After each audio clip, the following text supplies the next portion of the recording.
Evelyn Angeles, patient na, cancer patient, stage 4.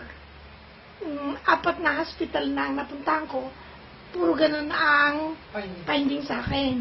Ngayon, simula nung pinainom ako ni Bunny Baita ng Prendy, ay umiba ang ano, kasi inano na ako yung kinausap na yung mga kapatid ko na ano, for acceptance na talagang wala na.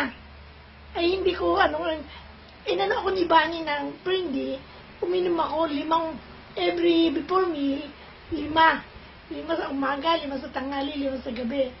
Ngayon, simula nun, parang hindi na ako, sa ngayon, hindi na ako nag-oxygen. Dati, ang oxygen ko, araw-araw chini-change. Araw-araw ako nag-oxygen. Ngayon, hindi na. Ayun, nakakalakad na ako, nakakain na ako, tsaka, ito na ako ngayon. Oh. So, salamat ha? Salamat, sana. Prendy. Salamat sa Prendy, tsaka doon sa mga product na binigay sa akin, yung Brain Active, tapos yung Meal Calcium, yan ang iniinom ko sa gabi, ito every morning, ito every meal before meal. Yan, kaya ito na ako ngayon. Tapos na.